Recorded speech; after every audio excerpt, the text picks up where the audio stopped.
11 दलित साहित्य का वैचारिक आधार। डॉक्टर भीमराव अंबेडकर दलित साहित्य और अंबेडकर के विचारों के संबंध को जान पाएंगे। दलित मुक्ति के संदर्भ में अंबेडकर के विचारों के प्रभाव को देख पाएंगे। भारतीय समाज व्यवस्था के संदर्भ में अंबेडकर के चिंतन से परिचित हो सकेंगे। प्रस्तावना प्रस्तुत पाठ का उद्देश्य दलित साहित्य के वैचारिक आधार का अध्ययन है। उस आधार को तैयार करने में ज्योतिबा फुले, रामास्वामी नायकर पेरियार, नारायण गुरु और डॉक्टर बाबा साहब भीमराव अंबेडकर जैसे परिवर्तनकारी चिंतकों का सर्जनात्मक योगदान रहा है। 19वीं-20वीं सदी के भारतीय नवजागरण काल में सामाजिक धार्मिक सुधार आंदोलन चले। साथ ही भारतीय समाज के निम्न तबके से ऐसे विचारक उभरे जो सुधार आंदोलनों से असंतुष्ट थे। वे भारतीय समाज की बनावट में बुनियादी परिवर्तन चाहते थे। निम्न तबके से यहाँ अभिप्राय समाज के उन लोगों से है जिन्हें जन्म, जाति और वर्ण की विभेदात्मकता के आधार पर दीर्घकाल तक सामाजिक न्याय, सामान्य मानवीय व्यवहार और मानवाधिकार से वंचित रखा गया।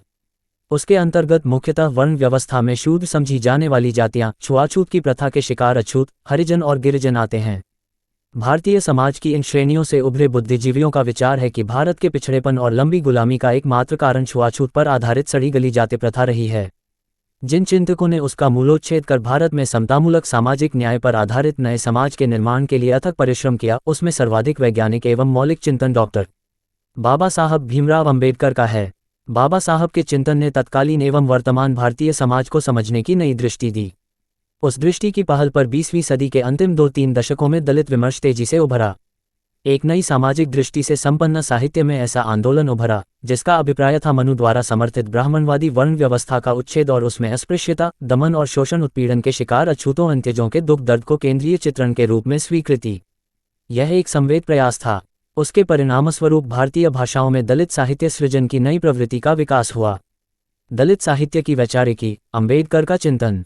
भारत में 3 प्रमुख सांस्कृतिक आंदोलन हुए हैं: भक्ति आंदोलन, प्रगतिशील आंदोलन और दलित आंदोलन। तीनों का चरित्र अखिल भारतीय रहा है। तीनों सामाजिक विषमताओं, शास्त्रविहित मर्यादाओं एवं हर तरह के मानवीय शोषण के विरुद्ध प्रतिरोध की आवाज बनकर उभरे। इनमें सर्वाधिक मुखर दलित प्रतिरोध का स्वर रहा है। यूं तो भक्तिकाव्य की पूरी निर्गुण संत परंपरा में शास्त्रीय आचारवाद और जात पात के विरुद्ध समाज के सबसे निचले तबके से उठी हुई आवाज की बिखरी गूंज सुनाई देती है, किंतु उनका स्वर दलित साहित्य के स्वर से भिन्न है। मध्यकालीन संतों भक्तों की वाणी में अपने दलित होने का सचेत अनुभव नहीं है। पहले तो स्वाधीनता आंदोलन ने और उसके बाद दलित आंदोलन ने एक संगठित जनशक्ति का रूप ग्रहण किया। उसने बिखरे हुए दलित असंतोष को ठोस वैचारिक आधार देकर दलित एकता को एक राजनीतिक शक्ति में बदलकर दलित मुक्ति का रास्ता दिखाया। डॉक्टर अंबेडकर को पूरा विश्वास था कि किसी भी समाज व्यवस्था में राजनीतिक अधिकारों के बिना सामाजिक मुक्ति की कल्पना असंभव है, क्योंकि हर समाज व्यवस्था की अपनी राजनीति होती है। भारतीय संदर्भ में उन्होंने जाति व्यवस्था के उन्मूलन में दलितों की मुक्ति देखी। भारत में जातिविहीन समाज की स्थापना के लिए उन्होंने बौद्ध धर्म को स्वीकार किया, क्योंकि हिंदू धर्म की तरह बौद्ध धर्म में सामाजिक विभाजन जैसी चीज नहीं है। उन्होंने स्पष्ट घोषणा की कि मैं हिंदू के रूप में पैदा हुआ, इस पर तो मेरा वश नहीं था, मगर मैं हिंदू के रूप में मरूंगा नहीं। डॉक्टर अंबेडकर जाति प्रथा के जबरदस्त विरोधी थे। उन्होंने अपने व्यक्तिगत जीवन में जातीय अपमान का दंश भोगा था। उनकी पढ़ाई अमेरिका और इंग्लैंड में हुई थी। उन्होंने अपना जीवन सरकारी कार्यालय में एक लिपिक के रूप में शुरू किया, किंतु शीघ्र ही सवर्ण हिंदुओं के विरोध के कारण उन्हें नौकरी छोड़नी पड़ी। जीवन की पाठशाला में उन्हें यह अटल विश्वास हुआ कि अछूत जाति प्रथा की देन है। जब तक उसका अस्तित्व है, अस्पृश्यता बनी रहेगी। अछूतोद्धार का अर्थ है जाति प्रथा का अंत। बाबा साहब की दृष्टि में दलित को विदेशी उपनिवेशवाद से मुक्ति का फायदा तब तक नहीं मिल सकता जब तक भारतीय समाज के आंतरिक उपनिवेशवाद अर्थात जाति प्रथा से उन्हें मुक्ति नहीं मिलती। उनकी दृढ़ मान्यता थी कि अछूतों अस्पृश्यों की समस्याओं को सुलझाए बिना भारत की आज़ादी उसकी बहुसंख्यक दलित जनता के लिए अर्थहीन है। छुआछूत तभी गायब होगा जब पूर्ण रूप से हिंदू समाज व्यवस्था, खासकर जातिवाद, समाप्त हो जाएगा। डॉक्टर अंबेडकर ने 25 नवंबर 1949 को संविधान के मसौदे पर तर्क वितर्क का जवाब देते हुए कहा, हमें अपने राजनीतिक लोकतंत्र को सामाजिक लोकतंत्र भी बनाना चाहिए। राजनीतिक लोकतंत्र तब तक स्थायी नहीं रह सकता जब तक वह सामाजिक लोकतंत्र के आधार पर टिका नहीं रहेगा। सामाजिक लोकतंत्र से अभिप्राय है एक ऐसी जीवन विधि जो जीवन के सिद्धांत के रूप में स्वातंत्र्य, समत्व और भ्रातृत्व को मान्यता देती है। स्वातंत्र्य, समत्व और बंधुत्व के ये सिद्धांत एकत्रई में अलग अलग तत्व नहीं हैं। ये मिलकर एकत्रई के संयोग इस अर्थ में है कि यदि इनमें से कोई भी तत्व किसी दूसरे का साथ छोड़ दे तो लोकतंत्र का सारा उद्देश्य ही निरर्थक हो जाएगा। डॉक्टर अंबेडकर ने अपने इसी तर्क से हिंदूराज का विरोध किया था। अगर हिंदूराज एक वास्तविकता बन जाता है तो निस्संदेह यह इस देश के लिए सबसे बड़ी विपदा साबित होगी। हिंदू चाहे जो भी कहे, हिंदूवाद स्वतंत्रता, समानता तथा बंधुत्व के लिए आपदा है। किसी भी कीमत पर हिंदू राज को रोकना आवश्यक है, कारण कि वह हिंदुओं का प्रभुत्व एवं आर्यों की एक वर्चस्वशाली प्रजाति के रूप में उनके आडंबरी मिथ्या गौरवगान को ही स्थापित नहीं करेगा, वह दमनकारी वर्ण व्यवस्था और जाति प्रथा को भी मजबूत बनाएगा। डॉक्टर अंबेडकर मानते थे कि वर्ण व्यवस्था सिर्फ श्रम का विभाजन ही नहीं है, वह श्रमिकों का विभाजन भी है। धर्म, जाति आदि के आधार पर बढ़ती हुई जनता की मुक्ति असंभव है।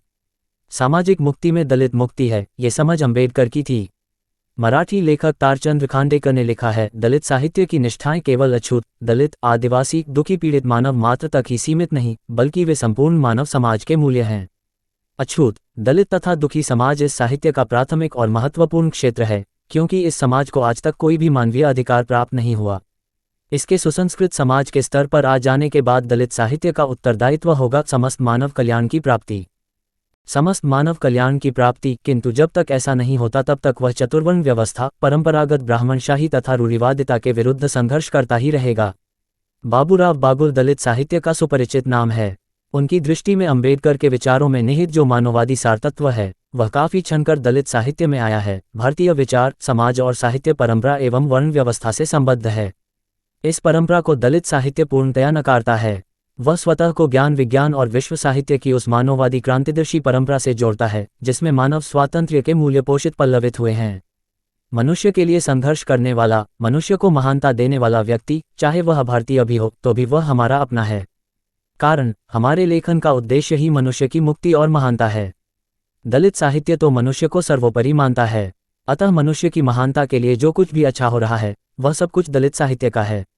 दलित साहित्य की नई प्रवृत्ति के विकास और दलित साहित्य की वैचारिक पृष्ठभूमि के निर्माण में आज के उत्तर आधुनिक विमर्श के अंतर्गत अस्मिता विमर्श, आइडेंटिटी डिस्कोर्स, हाशिए अथवा उपेक्षित समुदायों को केंद्र में प्रतिष्ठित कर उनके विषय में नए तरीके से सोचने की पहल से भी मदद मिली। मानवाधिकारों की सुरक्षा के लिए वैश्विक स्तर पर होने वाली बहस मुबाहिसों से भी दलित चेतना की वैचारिक निर्मिति को प्रोत्साहन मिला। साझा अनुभवों की खोज ने दलित लेखकों को अफ्रीकी और अमेरिकी अश्वेत लेखकों के जीवन एवं साहित्य की ओर मुड़ने की प्रेरणा दी, जो स्वयं परंपरागत काव्यशास्त्र एवं सौंदर्यशास्त्र के मानदंडों को अपर्याप्त एवं पक्षपातपूर्ण मानकर साहित्य रचना की नई कसौटियों की खोज में थे। परिणामस्वरूप दलित साहित्यकारों के विचार, भावबोध एवं भाषाबोध ने भिन्न आकृति ग्रहण की। दलित साहित्यकारों ने तत्सम संस्कृति और साहित्य से भिन्न समाज के हाशिए से अपने नायक चुने, जिन्हें वर्ण व्यवस्था पालकों ने अपवित्र मानकर तिरस्कृत किया था। उन्होंने नायक नायिका के शास्त्रीय भेद को ठुकराया, उन्हें अभिजात की गरिमा से अलंकृत करने वाले उपादानों को नहीं माना। पूजनीय और वीर समझे जाने वाले बलशाली देवी देवताओं, नायकों, राजाओं की जगह मलेच्छ, दस्यु, खल, राक्षस, अनार्य, नाग, दास, शूद्र और ऐसे ही अनावश्यक विशेषणों से पुकारे जाने वाले जन समुदाय के सदस्यों को नायक के रूप में स्वीकार किया। दलित साहित्य ने अपने वैचारिक आधार को खड़ा करने के लिए कुछ प्रचलित मिथकों, मसलन शंबुक और एकलव्य का भी प्रयोग किया। उसने झलकारी बाई, वीरांगना उदादेवी, पासी आकिद जैसे कुछ नए मिथकों की भी खोज की।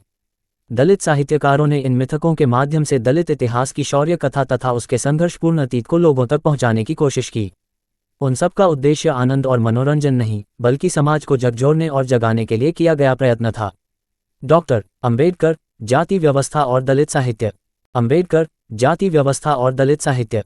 डॉक्टर अंबेडकर विलक्षण प्रतिभाशाली थे। सिद्धांत और कर्म, सोच एवं व्यवहार का विस्मयकारी संतुलन उनके चिंतन में दिखाई देता है। दलित आंदोलन अथवा दलित साहित्य द्वारा भारतीय समाज के जिस हिस्से वर्चस्ववादी हिंदू वर्ण व्यवस्था एवं ब्राह्मण संस्कृति के विरुद्ध आवाज उठी, उसकी पृष्ठभूमि में अंबेडकर का दार्शनिक एवं सामाजिक चिंतन है। इसी कारण कुछ विचारक दलित साहित्य को अंबेडकरवादी साहित्य मानते हैं, दूसरे शब्दों में एक खास विचारधारा से प्रेरित और उस पर आधारित लेखन मानते हैं। बाबा साहब ने हिंदू धर्मग्रंथों का, विशेषतः मनुस्मृति का गंभीर अध्ययन किया था। उनकी दृष्टि में ये धर्मशास्त्र भारतीय वर्ण व्यवस्था के विचारधारात्मक आधार थे। इन्हीं शास्त्रों के तर्क से जाति व्यवस्था के पद सोपानक्रम में शूद्र कही जाने वाली जातियों को दबाकर वश में रखने का वैधानिकरण होता था। इसलिए बाबा साहब के लिए दलितों की स्वतंत्रता का अर्थ हिंदू धर्मशास्त्रों के प्रभाव से दलितों की मुक्ति थी, क्योंकि उसी से सामाजिक गुलामी का मुक्तिकरण होता था। अंबेडकर ने अत्यंत सरल भाषा एवं वैज्ञानिक तरीके से वर्ण व्यवस्था का मर्म समझाया है।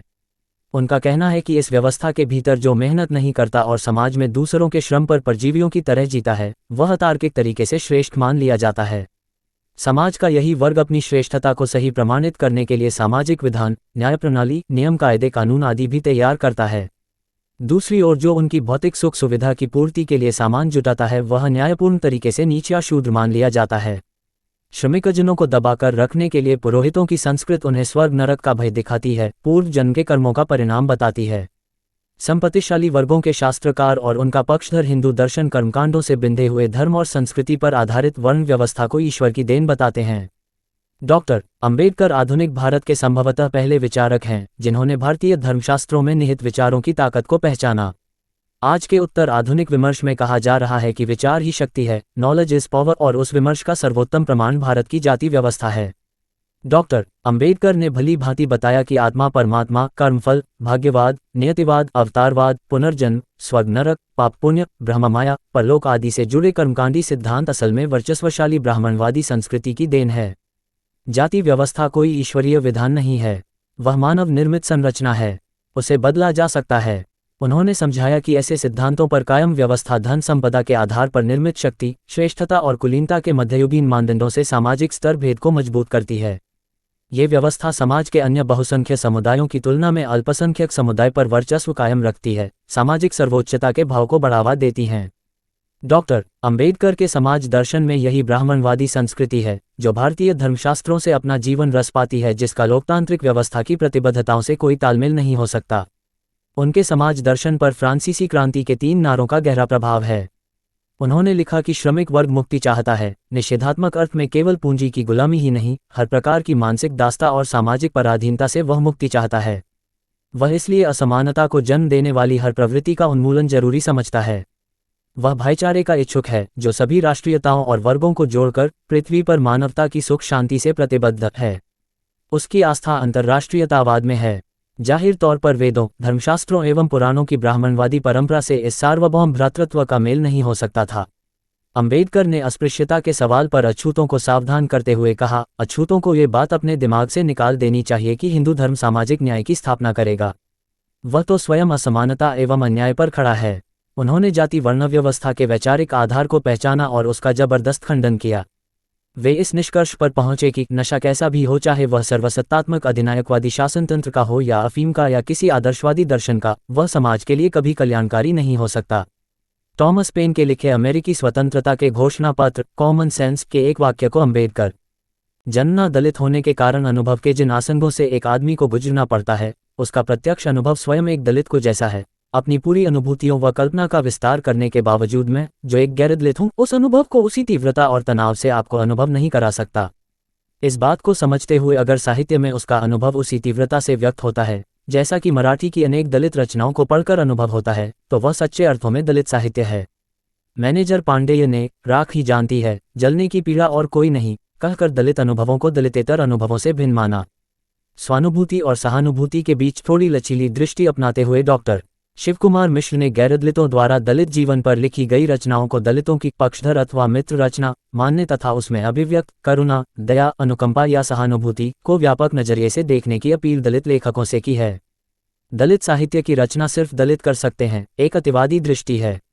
राख अचेतन तत्व है, दलित आवयविक रूप से विकसित एवं सचेत मानव समुदाय है। उस समुदाय के लिए राख का रूपक आलोचकीय सदिच्छा के बावजूद उसका अवमूल्यन है, जो दूसरा अतिवाद है। दोनों तरह के विचारक दलित साहित्य और चिंतन को लोकतांत्रिक विमर्श के बजाय हिंदू विमर्श की तरह देखते हैं, जबकि डॉक्टर अंबेडकर ने दलित मुक्ति को समाज की व्यापक मुक्ति के प्रसंग में देखा था।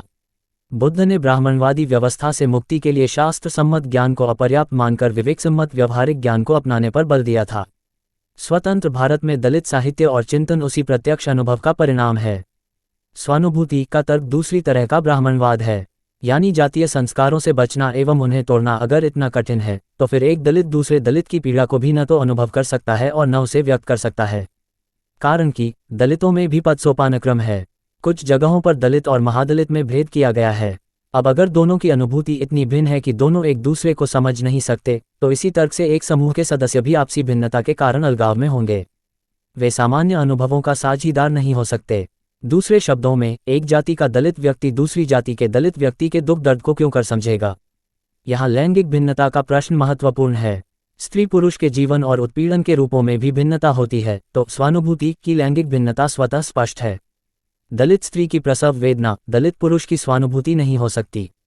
बुधिया की प्रसव वेदना घीसू माधव की स्वानुभूति नहीं। सूचना सिर्फ मान्यताओं और जानकारियों पर आधारित है। यहाँ ये बताना जरूरी है कि यह मेरा वीडियो किसी भी तरह की मान्यता, जानकारी की पुष्टि नहीं करता है। किसी भी जानकारी या मान्यता को अमल में लाने से पहले संबंधित विशेषज्ञ से सलाह लें। धन्यवाद।